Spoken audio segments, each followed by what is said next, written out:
Beneath the twinkling Christmas lights, James's small farm transforms into a warm refuge amid winter's bitter chill. A young woman who once endured a life of slavery now finds joy by James's side. The wealthy CEO of C Company, a man who not only gives her love, but also awakens in her a deep compassion for those less fortunate. Today, James has donned the role of Santa Claus, and together with Diep, they deliver gifts to underprivileged children, igniting hope in their little hearts. Yet, Diep's past still haunts her like a ghost, and the interference of James's father grows ever more apparent. Join us for episode 19, A Christmas Night in the Village, as we discover whether their love can overcome these mounting challenges. Early that December morning at the farm, the frigid air of winter envelops the lush vegetable beds, die tens each day, with dewdrops clinging to the leaves like tiny jewels under the faint light of dawn. With temperatures hovering around 60 degrees, the cold seeps through her patched-up thin jacket, making her cracked, trembling hands fumble as she ties bundles of freshly harvested vegetables for sale. The red, numb fingers curling slightly every time they grasp the rough twine. Standing on the porch with her well-worn bamboo basket, her eyes reflect a quiet introspection, as calm and deep as a lake stirred by a gentle breeze. Today is December 24th, the eve of Christmas, and she is determined to do something special to thank James, the man who pulled her from the darkness of her past and carried her from a life of bondage into one filled with hope. He has given her so much, she feels she must repay him somehow, especially as memories of his gentle smile and his eyes shining like stars on that winter night linger from their simple dinner in the little wooden house, where the warm glow of the stove blurred the lamp's light. Haki, the loyal little dog she rescued from her ex-husband's home, darts around her feet, tail wagging joyfully, his damp nose softly brushing her hand as if sharing in her delight. Smiling, she crouches down to stroke him in a whisper carried by the breeze. "Haki, I'm off to the market today. Stay home and watch over the place, okay?" She fastens his leash, her cold fingers trembling as they grip the prickly cord, then releases him to romp freely in the yard, his tiny paws leaving playful prints on the moist ground, like innocent doodles on the canvas of her life.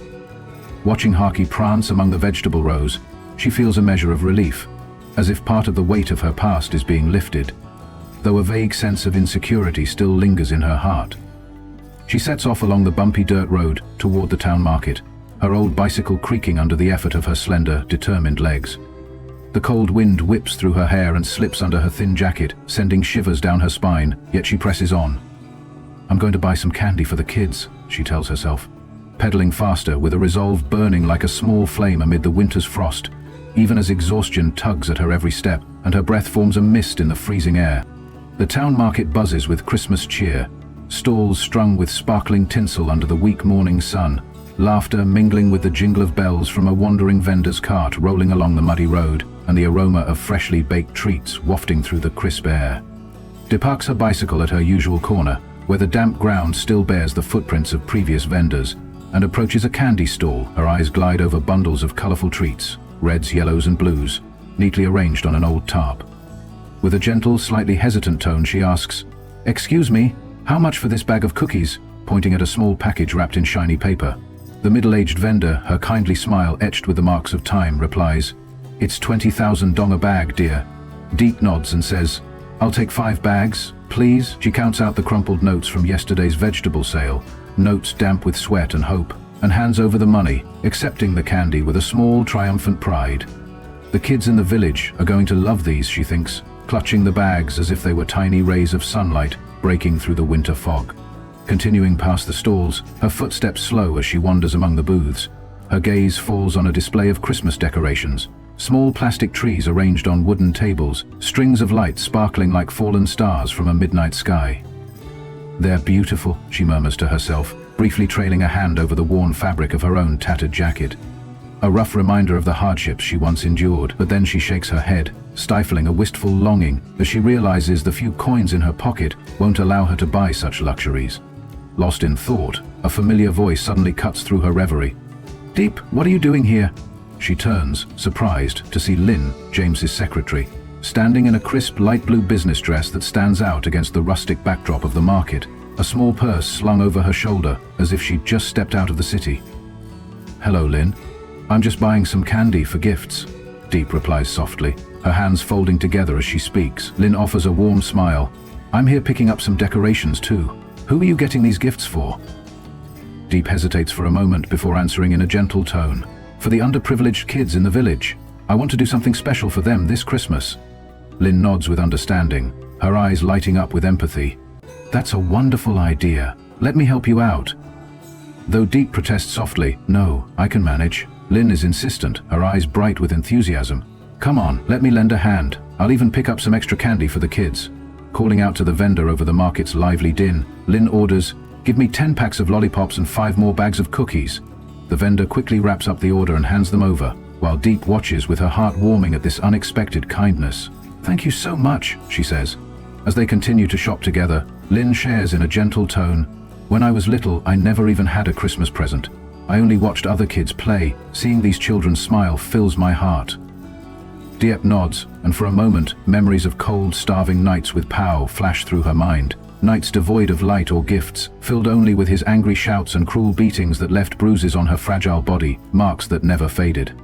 Elsewhere, in the sleek office of C Company, James has just wrapped up a conference call with partners.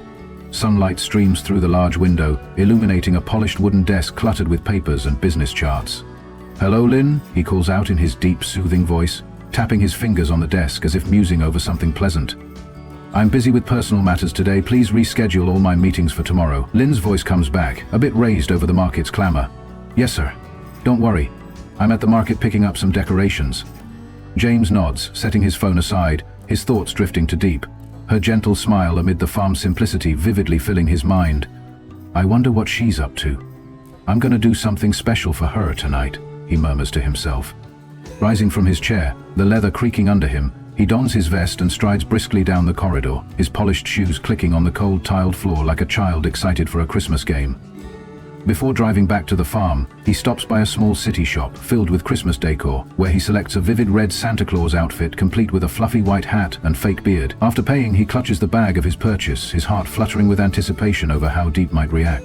Back at the farm, Diep returns from the market with bags of candy, placing them on the scarred wooden table inside her humble home, where the weak morning light filters through a cracked window to make the packages shimmer under the glossy wrapping paper.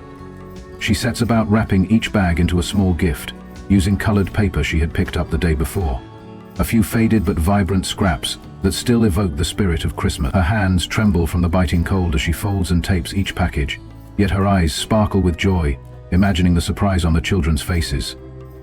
They're really going to love this, she whispers to herself, glancing over at Hucky, who scampers around the yard with his short tail wagging as if eager to help, his scruffy coat dusted with remnants of the vegetable beds. Just then, the familiar sound of an engine rumbles softly as it comes to a stop in the yard. James steps out, holding a large cloth bag and exclaiming with genuine excitement, "Diep, I'm back!" Startled, she looks up. "You're back early." He grins widely, his eyes twinkling mischievously. "I wanted to surprise you. Look what I've got!" He reaches into his bag and pulls out the bright red Santa outfit, placing the hat with its white trim on his head before doing a little twirl. "How do I look?" he asks with a playful wink. Diep bursts into a clear, joyful laugh, her voice ringing like chimes in the quiet house. "You look exactly like Santa. But what are you planning to do with that?" James's eyes light up with creative mischief as he replies, "I'm going to be Santa Claus and deliver gifts to the village kids. Will you come along with me?" Diep nods eagerly, gesturing toward the neatly wrapped packages on the table. "I just finished wrapping gifts for them too. Let's go together." With a warm smile, James adds, "Fantastic! Let me help you finish wrapping." Sitting down beside her, he rolls up the sleeve of his vest, and together they finish wrapping the remaining gifts as the sound of rustling paper and shared laughter fills the peaceful farm. A simple, yet heartfelt Christmas melody, accompanied by Hucky's joyful prancing. That evening, James, fully transformed into Santa Claus, with his red suit, white trimmed hat and a fake beard that gives him a jolly appearance, steps out of the little wooden house. His humorous, plump figure and hearty "ho ho ho" echo through the still night, drawing out Diep's uncontrollable laughter. "Ho ho ho, Santa's here!" he bellows in a deep theatrical voice, arms wide as if to embrace the entire night sky. Diep clutches her large bag of gifts, her eyes sparkling like little stars. "You really are Santa Claus tonight." They load into James's old car, which groans and creaks over the bumpy, muddy road as they drive to a small village a few miles away, where shabby houses line a foggy road and dim oil lamps flicker in broken windows. In the village, children gather around a modest Christmas tree fashioned from bare branches and old tinsel, their eyes wide with anticipation for the magic of Christmas Eve. James steps out of the car, his mud-splattered leather shoes barely noticed as he calls out in a booming voice, "Hello kids, Santa's here, who wants a present?" The children erupt in cheers, their excited shouts echoing like crashing waves as they dash toward him. "I want a gift!" A little boy no more than 5 years old cries out, his tiny hands reaching out, his eyes shining with joy. Standing by, Diep carefully hands out the neatly wrapped gifts, her voice soft and gentle like a lullaby. "This one's for you. Merry Christmas." Another little girl, her hair tied in a messy ponytail and cheeks flushed from the cold, hugs her bag of cookies and exclaims, "Thank you, ma'am. I love it." Diep smiles warmly, her heart swelling as she sees the radiant joy on the children's faces, a reflection of the happiness she once longed for but never knew, having only endured lonely, cold Christmases with Pau. In his Santa guise, James lifts each child into his arms, distributes gifts and entertains them with funny stories, his deep ho ho ho mingling with the sound of the wind whistling through the thatched roofs. "Be good and study hard, all right?" he encourages, his eyes sparkling with genuine kindness. A little boy clutches his bag of candy and pleads, "Santa, please come back next year." James nods with a smile and tousles the boy's hair. "Absolutely. I'll be back with even more gift." Diep watches him with a mix of pride and happiness, her thoughts drifting as she realizes he's not only kind to her but to everyone around him. After all the gifts have been given, they pause to speak with the villagers. An elderly woman with silver hair approaches, her hands trembling as she grasps Diep's "Thank you both."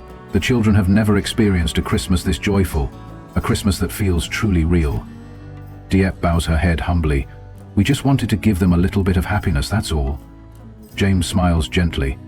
"This is what I've always wanted, to bring joy to everyone, especially on a night as special as this." As they leave the village, the full moon lights their path along the uneven dirt road, and distant church bells ring softly in the cold air, like a benediction for a peaceful Christmas night. Back at the farm, Diep and James settle by the small fire in the cozy wooden house, its warm, reddish glow dancing across their faces as the firelight chases away the lingering chill. "Today was wonderful," Diep whispers softly, cradling a cup of hot water to warm her cold hands. James nods, his eyes filled with tenderness as he gazes at her. "It's all thanks to you. This was your idea, wasn't it?" Diep smiles, her cheeks flushed from the firelight. "I just wanted to do something for the kids, but you, playing Santa, were even better than I imagined. They love you so much."